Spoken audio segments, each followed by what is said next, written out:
torturous moments. And you're gonna watch your world crumble. The game is rigged. The villains never win.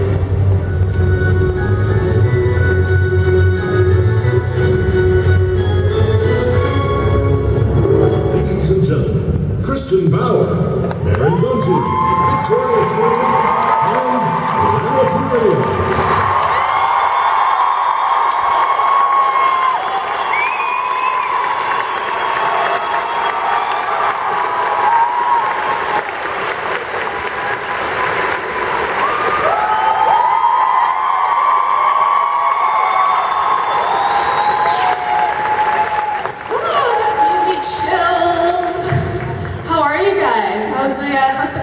So far. Wow, I'm awake now. I just woke up. It's been great. Having a great time. Did you see that? Yeah, all the giant U's behind you, yeah. Alright, I need to we need to do a selfie with that in the background. Can we do the selfie with that later? Look at us!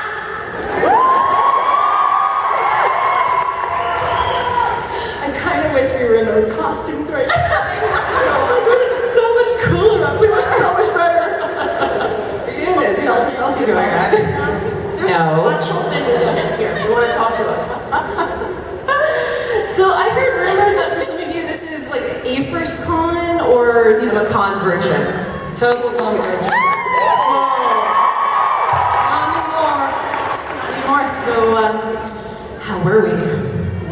Gentle. You broke our cherries well. Yeah.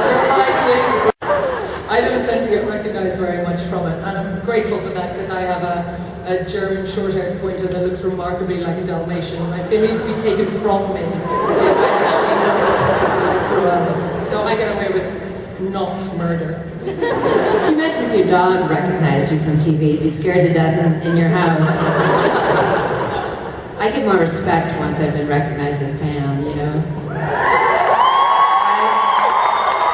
There's a little fear in their eyes that I enjoy. The rest of my life, no one takes me seriously. I have to say, I think this is the season that I was waiting for. Because in the earlier seasons of Once Upon a Time, you'd see a quick shot of Archie walking down the street with a couple Dalmatians, and of course there was an aerial threat, and I was just kind of like, they're gonna bring in Cruella, right? They're gonna bring in all these evil queens, right? And more Maleficent, and I was just waiting for it, and then it happened. Lost it. Everybody on my Twitter was like, "Well, you're kind of losing it right now. Are you okay?" It's pretty awesome. So for you guys, is there a specific fairy tale that you really related to, or you really enjoyed growing up, that you are hoping or were hoping to see in Once Upon a Time? Actually, we are seeing it, and I'm holding her. As I'm a big Cruella de Vil fan as well. Yes. And Ursula is my favorite villain of all time. I did a version of Ursula for those that I'm sure you've seen it. So I didn't know that they were going to bring the real one on board, so I'm really happy that we have these women here. And Maleficent, from the second episode in the first season, we hit it off really well. And then I didn't know if she was going to come back, and then she turned into a dust dragon, and I thought, my gosh, how are we ever going to bring her back? But as you've all experienced with our show, no one really dies, which I'm grateful for because we have Kristin Bauer back.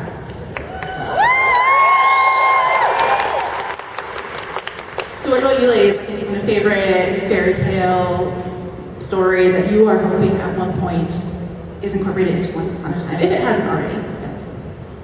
I'd be fascinated to see how they got Goofy in. I just want to see if they can do it. I want to lay down the challenge and get Goofy into Storybook. Once they can do that, then I'm all in. All I can say is if things don't work out with Robin Hood,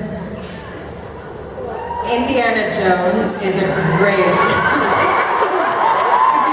option. So, I'm hoping he joins our cast. Is there a way to do like a Star Wars storybook crossover? That's what I want to see. With Scooby-Doo. I think we are kind of Scooby-Doo at times on the show. We have like, you know, except for that, what is it, the Mystery Machine? That's the only thing we need. You drove the Mystery Machine. You almost killed me in the Mystery Drove Machine. the Mystery Machine like This that. one is the worst driver on earth. I am the best driver. He's the worst driver. I scared her. She cried. I cried. Many times. Can I ask for the evil queen? I'm sorry. To the mayor, who's kind of trying to be good and find that empathetic and sympathetic side and that compassionate side, and to sort of develop relationships. Is it tough, kind of going back and forth a lot? I will say that it's happened gradually. So there's been a gradient to it. So it didn't happen overnight. In those first, let's say, 2 seasons, she was still trapped in that darkness. So it's been an evolution. So it's happened, you know, it's been a bit easier because we've had 4 years to tell this story. But it does take a lot of concentration and making those really strong choices as this character. And, you know, the most important thing for me was in the first season showing the 2 sides. And that duality kind of carried out for a while. Although we do experience the evil queen in flashbacks, I do miss her being evil. I do miss, I love that she's good, but there's something fun as an actor being, you know, playing this calculated, sort of manipulative character. And I think just playing the villains are a lot of fun. I think Yes. it's a lot of fun, but I will say for Regina, the mayor, or mother, we should say Regina the mother. One thing I love about her journey is that she's always constantly growing and she wants to improve herself and she wants to do the right thing. And I think that's a really great message to put out there in the world. Is that she's constantly seeking to be a better human being. And that's admirable for, you know, our audience. At least for me, it's so much fun to play her. But it hasn't been much of a challenge. I mean, overall, she's a challenging character, but I enjoy it, and I enjoy the challenge. But how great was it that you, still trying to be that admirable character, like pretended to be bad again. So, like, so you got to do both. You're like playing this, you know, and getting in with us, and like that scene that we did in the diner in Granny's when you just came storming in. It was on fire, and your eyes were smoking, and we would do these takes. We actually did a reshoot of it because the first time we did it, we didn't get it right. We came back and did reshoots, and the director had Chris and Lana, you know, on, you know, when they shoot it, they'll shoot one side this way and shoot the other side, and the 2 of them would be cussing at each other and doing all this stuff to like bring the heat out, and it was like a fight was gonna go down. You and I were like, oh, it's on, it's go, girl, let's go, get ready, and like everybody just like it was heightened, it was all like tense and deep, and you crushed that glass. I felt like I was back in Brooklyn again. Yeah, you got like ghetto, streets, and it was really cool, very cool. Yeah, that was a fun experiment. Our director made us, you know, on each other's close-ups and swear. And the ladies didn't get to go to the wrap party, and nor did I, because I ended up getting really sick. But I did see the blooper reel, and it opens with that. I don't think it'll end up on the DVDs because it's Disney. I know, it's so funny. But that's just, you know, And he didn't tell, like, Lana, you did it to me first, so he came and whispered to you. And he said, swear at Kristin, like, go after her. So I'm in the take, and it comes flying out. And I'm glad I didn't go, It's remarkable. You stayed in character. I just went, all right. Yeah. Like, all right, let's do this. I'm just like, oh, like, get ready, because it's like, needed popcorn. That was a good. But I really trust Lana too, so I was like, cool, like we really came to play with each other in every scene. Just a reminder, guys, we do have like a couple mic runners on either side, so if you do have questions. It's freezing. And it's freezing, and I actually got to turn into a dragon, but it doesn't happen. And Ralph said do it really big, so I did this whole thing, and then there was, there's no dragon until much later in that take actually, but we laughed so hard. So you have to have this safety net because you just have to go for it on the day and trust that they won't use stuff that looks ridiculous. How about trying to whip people with imaginary tentacles? Yes, there was a lot of pelvis work for you. There was a lot of pelvis work. And I had to because the gown was really long. And then when that first scene when I Show us the flip. Show us the flip. well, I gotta show you the walk first, because there's the walk. It looks really ridiculous when I don't have a long skirt, because you can see my legs. And we had to do this sort of Yeah, man. So it was like a crazy octopus runway. But then to get that guy, it was your guard. It was your guard, your little valet. Yes.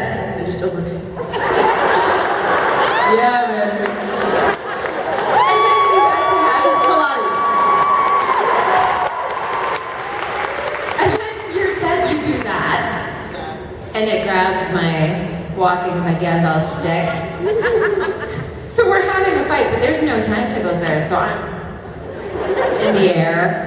You're flipping around your business. Well, I had my hands up at one point, and they're like, you don't use your hands. Put your hands up. By the way, Chris, that moment really stood out for me when I was watching that episode. It's like, wow, she really sold that. That was impressive. They put a Thank rope. you. Yeah, that was great. You know why? Because they had to put a rope between I think he eventually put a rope. your staff and around my waist, so we had some sort of tension. Because we're like, what are we? They probably behind, after the first few takes, were like, this is not working. What are we gonna do? There's a lot of laughs because a lot of the acting, you're acting with stuff that's you can't see, and you don't even know what it's going to. Drag into the left. Yes, it's Into the right. You veterans, applause. Because you guys, there was one day when somebody was trying to tell you something, you said, I know how to throw a fireball. I have been throwing fireballs for 4 seasons. I know how to do it. You have to listen. Excuse me. I've been doing this for 4 years. I know how to throw a fireball. I came up with the whole thing.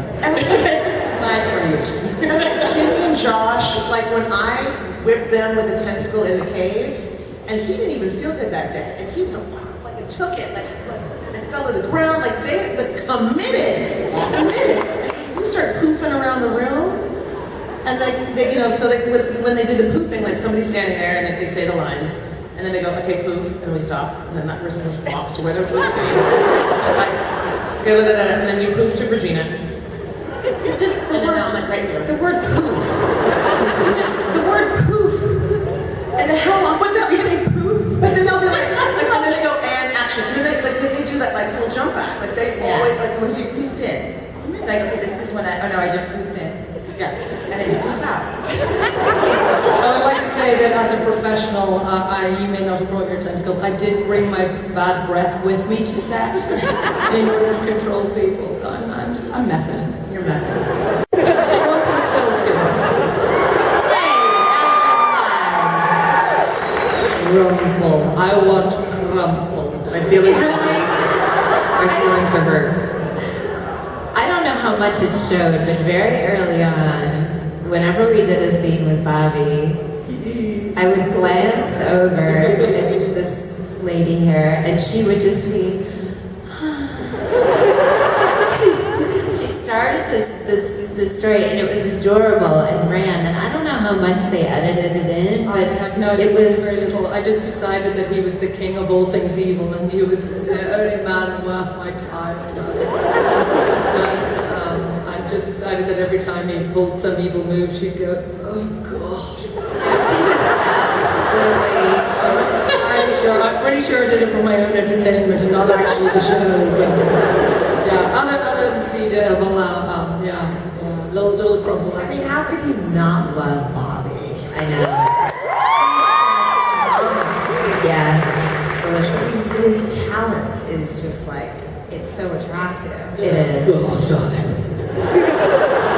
When they told me that, when Eddie and Adam came to me and said, okay, so let's talk about your backstory, and I said, oh, okay, and they're like, so it's you and Hook, and I was like, really? And then even we were in Steveston and we were driving to set, and Colin, before we got into it, Colin was sitting in the front seat and he turns to me and goes, so, I hear we have a backstory. And I was like, and so I thought it was going to be something delicious. And then, it was a really interesting and beautiful, and I love the way the story was told and how I'm sad you didn't get to kiss him. Go on. Sad I didn't get to kiss him. I said, what do you mean there's no kissing? How is there no kissing?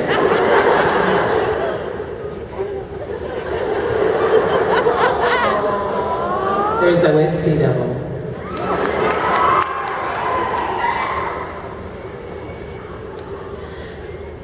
All right, well, we've got time for, I think, one, maybe two questions. So, I know. Guy, I've always really liked the villains, and I've always think it'd be incredible fun to be a villain. So for each of you, what's your favorite part of being a villain?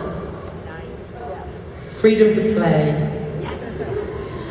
I think that we get to do things on screen that we would get in a lot of trouble for in life.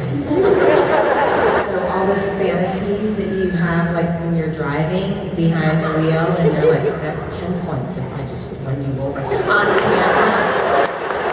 Do it. Play with it. And you get paid for it.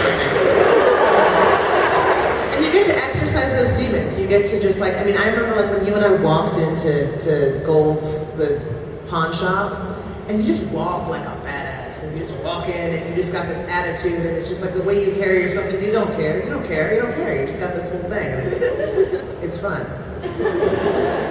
I thought a lot about this, and I think my favorite thing, because Pam was that same, there's an unapologetic quality, and I think as humans, we care about being liked, and we worry about what people think of us, and after we say something that the person was probably deserving, there's, an hour later of second guessing, and with a villain, there's not. And it just feels really good to just say it like it is, and I don't give a flying F if you like me or not.